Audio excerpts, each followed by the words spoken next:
Om Shanti. Good morning. आज प्यारे बाबा के 5 जनवरी 2023 के साकार महावाक्य हैं। बाबा ने सार में कहा, मीठे बच्चे, भक्तों पर जब भीड़ पड़ी है, विपदा आई है, तब बाप आए हैं ज्ञान से गति सदगति करने।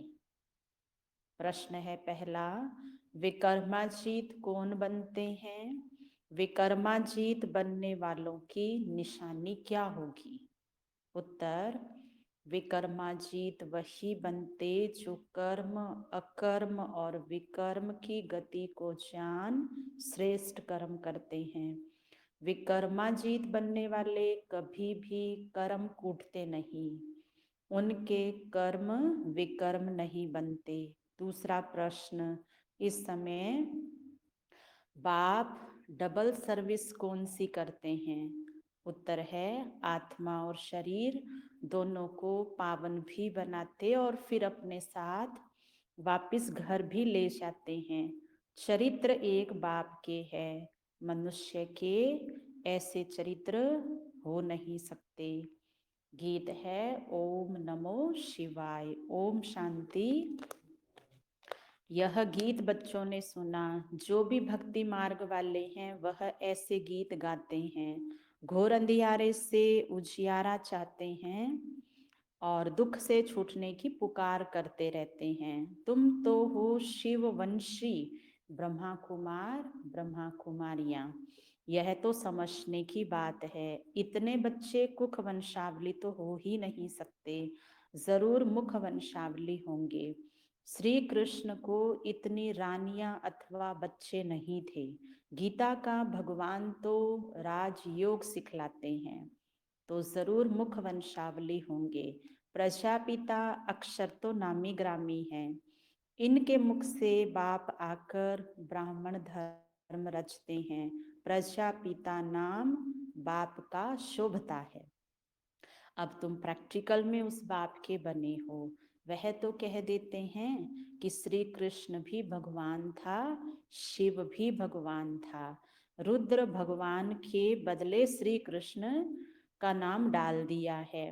कहते भी हैं शंकर पार्वती, रुद्र पार्वती नहीं कहेंगे, शिव शंकर महादेव कहते हैं। अब श्री कृष्ण को रुद्र व शंकर तो नहीं कहेंगे। भक्त गाते हैं परंतु भगवान को नहीं जानते। भारत में वास्तव में सच्चे सच्चे भक्त वह है जो पूज्य थे, वही अब पुजारी बने हैं। उनमें भी फिर नंबरवार है, तुम्हारे में भी नंबरवार है। तुम हो ब्राह्मण, वह है शूद्र। देवता धर्म वाले ही बहुत दुखी होते हैं क्योंकि उन्होंने बहुत सुख भी देखे हैं। अब तुम्हारा दर दर भटकना बंद हो गया है आधा कल्प के लिए। यह राज भी तुम ब्राह्मण ही जानते हो, सो भी नंबरवार। जिन्होंने कल्प पहले जितना पुरुषार्थ किया था उतना ही अब करते हैं। ऐसे नहीं है जो ड्रामा में होगा, फिर भी पुरुषार्थ का नाम आता है। ड्रामा को बच्चों से पुरुषार्थ कराना ही है। जैसा पुरुषार्थ वैसा पद मिलेगा। हम जानते हैं कल्प पहले भी ऐसा पुरुषार्थ किया था, ऐसे सितम हुए थे और यज्ञ में ऐसे ही विघ्न पड़े थे। तुम बच्चे जानते हो बाबा फिर से आया हुआ है। कल्प पहले भी इसी समय आया था जबकि अंग्रेजों का राज्य था। 1937 में बाबा आए, जिन्हों से कांग्रेस ने राज्य लिया, फिर पाकिस्तान हुआ। यह कल्प पहले भी हुआ था। गीता में ये वाली बातें नहीं हैं। आखिरी समझ जाएंगे कि बरोबर अब वही समय है। कोई कोई समझते हैं विकेश के अलावा कि ईश्वर आ गया है। जब महाभारी लड़ाई लगी थी तो भगवान आया था। कहते ठीक हैं, सिर्फ नाम बदल दिया है। तो अगर किसी का नाम ही बदल जाए तो फिर उसकी पहचान और उससे प्राप्ति और उससे संबंध कैसे जोड़ सकते हैं? फिर तो उसे पहचानना सरल ही नहीं है। रुद्र नाम लेवे तो भी समझे कि ठीक है, रुद्र ने ज्ञान यज्ञ रचा था जिससे दुनिया की विपदा टली थी। यह भी धीरे धीरे तुम्हारे द्वारा पता लग जाएगा, इसमें अभी समय पड़ा है। नहीं तो यहाँ ऐसी भीड़ मच जाए जो तुम पढ़ भी नहीं सकेंगे। यहाँ भीड़ का कायदा नहीं है, गुप्त वेश में काम चलता रहेगा। अब कोई बड़ा आदमी यहाँ आए तो कहेंगे इनका माथा खराब है। यह तो बाप तुम बच्चों को पढ़ा रहे हैं। देवता धर्म तो भगवान आकर रचेगा ना, वह अब आया है नई दुनिया रचने, भक्तों की भीड़ विपदा उतारने। विनाश के बाद तो कोई दुख होगा नहीं, वहां सतयुग में भक्त होते नहीं, न कोई ऐसे कर्म करेंगे जो दुखी हो। फिर जिस दिन ये बाबा की मुरली चली है उस दिन बॉम्बे से त्रिमूर्ति रमेश भाई का फोन आया है बाबा के पास, तो बाबा आंसर कर रहे हैं। बाप दादा चले आते हैं तो बच्चे उदास होते हैं। ब्रह्मा बाबा टूर करके आए होंगे बॉम्बे से, अब आ गए मधुबन, तो फोन किस लिए आया? बाबा आपके बिना हमारा सेंटर सुना हो गया है, उदासी उदासी आ गई है। तो ऐसा तो होगा ना, क्योंकि बाप बाप दादा दोनों गए थे। जैसे स्त्री का पति विलायत में जाता है तो याद में रो पड़ती है, वह है जिस्मानी संबंध। यहाँ बाबा के साथ रूहानी संबंध है। बाबा से बिछुड़ते हैं तो प्रेम के आंसू आ जाते हैं। जो सर्विसेबल बच्चे हैं बाबा को उनका कदर है, सपूत बच्चों को फिर बाप का कदर रहता है। शिव बाबा का तो बहुत ऊंचे ते ऊंचा संबंध है, उनसे ऊंच संबंध तो कोई होता ही नहीं है। शिव बाबा तो बच्चों को अपने से भी ऊंच बनाते हैं। पावन तो तुम बनते हो, परंतु बाप सम्मान एवर पावन नहीं हो सकते। कितना भी जोर लगा लो लेकिन बाप सम्मान एवर पावन हो नहीं सकते। हाँ, पावन देवता बनते हो। बाप तो ज्ञान का सागर है। हम कितना भी सुने, मुरलियां सारा दिन सुने, क्लासेस सुने, तो भी ज्ञान सागर नहीं बन सकते। वह ज्ञान का सागर आनंद का सागर है, बच्चों को आनंद में बनाते हैं। बाबा तो आनंद में ही है, लेकिन बच्चों को बनना पड़ता है। और तो सिर्फ आनंद नाम के नाम रखवाते हैं। इस समय दुनिया में भक्त माला बड़ी लंबी चौड़ी है। तुम्हारी है 16,108 की माला। भक्त तो करोड़ों हैं। यहाँ भक्ति की बात नहीं है, ज्ञान से ही सदगति होती है। अब तुमको भक्ति की जंजीरों से छुड़ाया जाता है। बाबा कहते हैं सब भक्तों पर जब भीड़ होती है तब मुझे आना पड़ता है, सभी की गति सदगति करने। स्वर्ग के देवताओं ने जरूर ऐसे कर्म किए हैं तब इतना ऊंच पद पाया है। कर्म तो मनुष्यों के चले आते हैं, परंतु वहां कर्म कोटते नहीं हैं। यहाँ कलयुग में कर्म विकर्म बनते हैं, क्योंकि यहाँ माया है। सतयुग में माया नहीं है।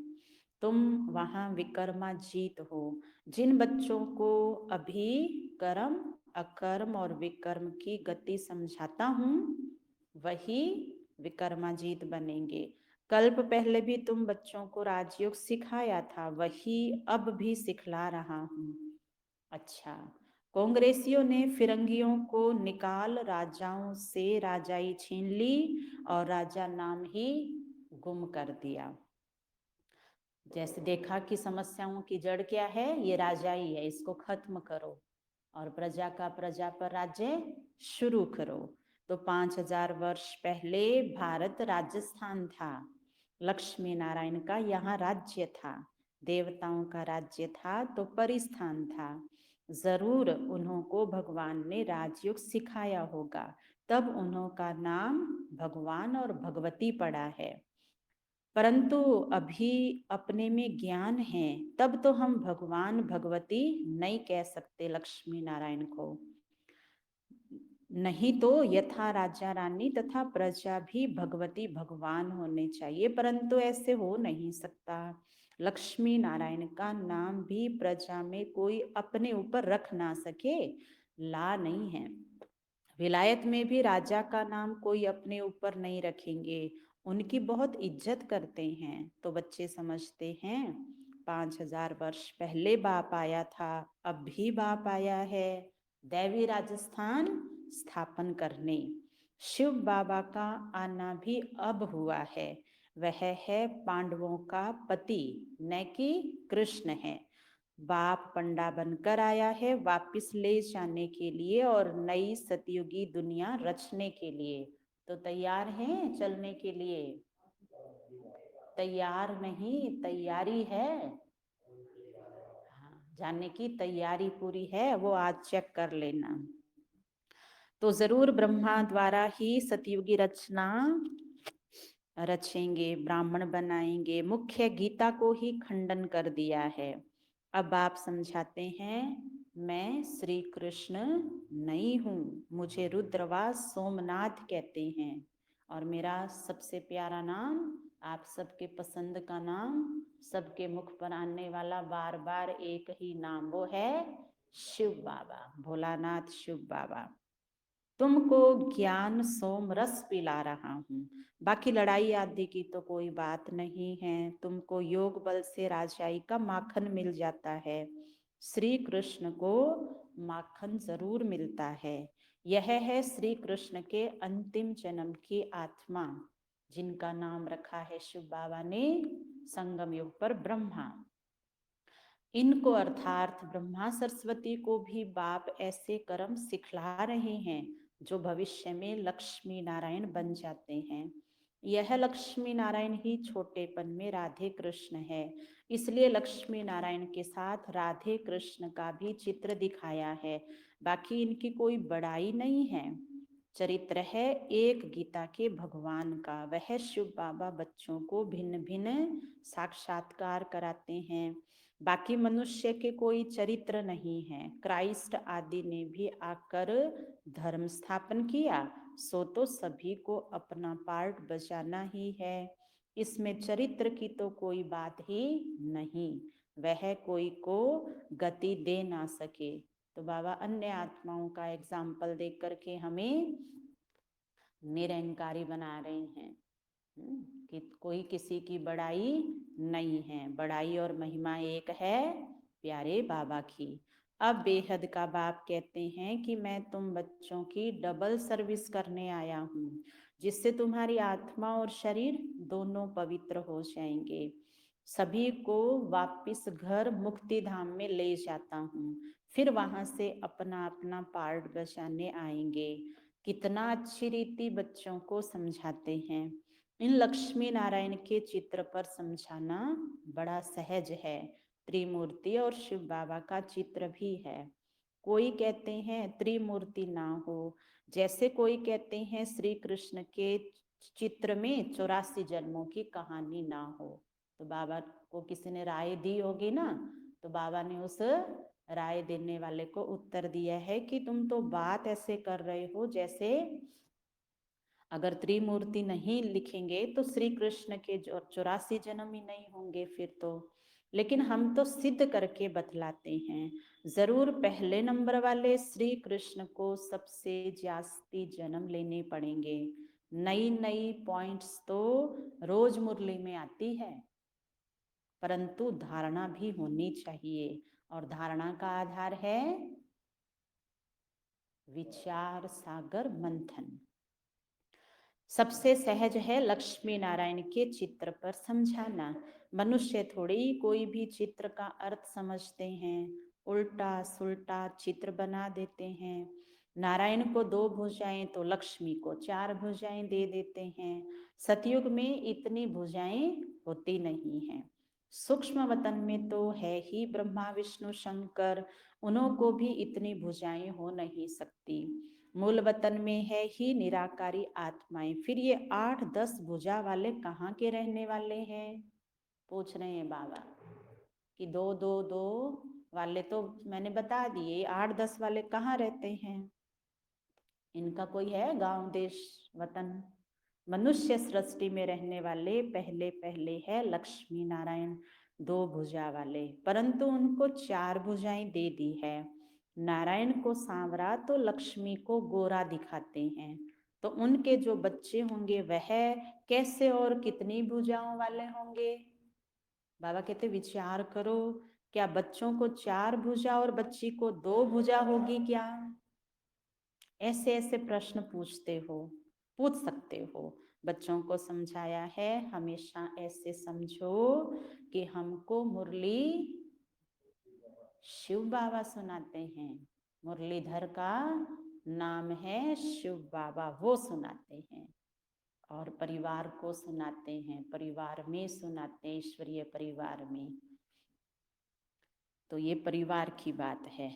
कभी यह ब्रह्मा भी इस परिवार में सुनाते हैं। तो ये 2-4 भुजा वाली जो कहानियां है ना, ये ब्रह्मा बाबा हमारे दिमाग को रिफ्रेश करने के लिए सुना रहे हैं कि बच्चों ऐसे ऐसे जाके पूछा करो, तब उनको सोच पड़ेगा। शिव बाबा कहते हैं मैं गाइड बनकर आया हूँ, यह ब्रह्मा है मेरा बड़ा बच्चा। कहते हैं त्रिमूर्ति ब्रह्मा, त्रिमूर्ति शंकर व विष्णु नहीं कहेंगे, महादेव शंकर को कहते हैं। फिर त्रिमूर्ति ब्रह्मा क्यों कहते हैं? इसने प्रजा रची है तो यह शिव बाबा की बन्नी बनते हैं, युगल। शंकर व विष्णु को बन्नी नहीं कहेंगे शिव बाबा की। यह बहुत वंडरफुल बातें समझने की है। तो रचता क्यों कहा तीनों देवताओं का ब्रह्मा बाबा को? इसका राज स्पष्ट हुआ। यहाँ तो सिर्फ बाप और वर्षे को याद करना है, बस इसमें ही मेहनत है। अभी तुम कितने समझदार बने हो, बेहद के बाप द्वारा तुम बेहद के मालिक बनते हो। यह धरती, यह आसमान सब तुम्हारा हो जाएगा। एक कण ऐसा नहीं बचेगा कि जो मेरा नहीं होगा।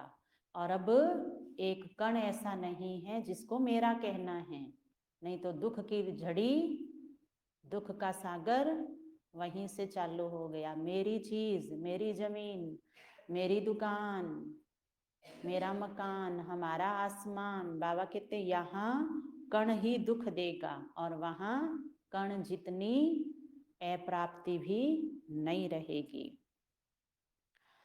ब्रह्मांड भी तुम्हारा हो जाएगा। क्या क्या? ये जमीन सारी की सारी जितने विश्व की है, सारा आसमान धरती सब, ब्रह्मांड भी किसका? हमारा। तू मेरा, तेरा सब कुछ मेरा। तो बाबा को पकड़ के रखना है जोर से, छोड़ के जाना नहीं है। कह रहा है मैं तुम्हारा, मेरा सब कुछ तुम्हारा, तेरे मेरे का फेर है सारा। बाबा मेरा, मेरा सब कुछ बाबा का। तेरा मेरा, मेरा तेरा। सारा दिन बाबा से बातें करनी है। ऑलमाइटी अथॉरिटी राज्य होगा, वह वन गवर्नमेंट होगी। जब सूर्यवंशी गवर्नमेंट थी तो चंद्रवंशी नहीं थी, फिर चंद्रवंशी होंगे तो सूर्यवंशी नहीं होंगे, वो बीत जाएंगे, ड्रामा पलट गया। ये बड़ी वंडरफुल बातें हैं। बच्चों को कितना खुशी का पारा चढ़ना चाहिए। बेहद के बाप से हम बेहद का वर्षा जरूर लेंगे। उस पति को कितना याद करते हैं 7 जन्म के लिए? कितना याद करते हैं? यह बेहद की बादशाही देने वाला पतियों का पति परमेश्वर है। ऐसे पतियों के पति को कितना याद करना पड़े? बाबा कहते विचार कर लो कितनी भारी प्राप्ति होती है। वहां तुम कोई से कभी भीख नहीं मांगते हो, वहां गरीब होते नहीं, और उसका प्रमाण आज भी है। हर देवी देवता का चित्र किस पोजीशन में है? दाता के रूप में, कि दे दो बस आप कोई न कोई वरदान। वहां गरीब भी नहीं होंगे। बेहद का बाप भारत की झोली भर देते हैं। और यहाँ कितना भी मिल जाए तो भी क्या है, चाहिए चाहिए चाहिए, और चाहिए और चाहिए ना। भीख मांगना कभी बंद नहीं होती। लक्ष्मी नारायण के राज्य को गोल्डन एज कहा जाता है, अब है आयरन एज। फर्क देखो कितना है। बाप कहते हैं मैं बच्चों को राजयोग सिखला रहा हूँ। तुम सो देवी देवता थे, फिर क्षत्रिय वैश्य शूद्र बने, अब फिर सो ब्राह्मण बने हो, फिर सो देवता बनेंगे। इस चक्र को जो 84 जन्मों का है, इसको तुम याद करो। चित्रों पर समझाना बड़ा सहज है। जब देवी देवताओं का राज्य था तो कोई और राज्य नहीं था, एक ही राज्य था। बहुत थोड़े थे, उसको कहा जाता है स्वर्ग। वहां पवित्रता भी थी, सुख शांति भी थी। पुनर्जन्म लेते लेते वहां से यहाँ नीचे आए हैं। 84 जन्म भी इन्होंने लिए हैं। यही तमो प्रधान बन जाते हैं, फिर उन्हों को ही सतो प्रधान होना है। सतो प्रधान कैसे बने, जरूर सिखलाने वाला चाहिए। सिवाय बाप के कोई सिखला ना सके। तुम जानते हो शिव बाबा इनके बहुत जन्मों के अंत में इनमें प्रवेश करते हैं और कितना साफ करके समझाते हैं।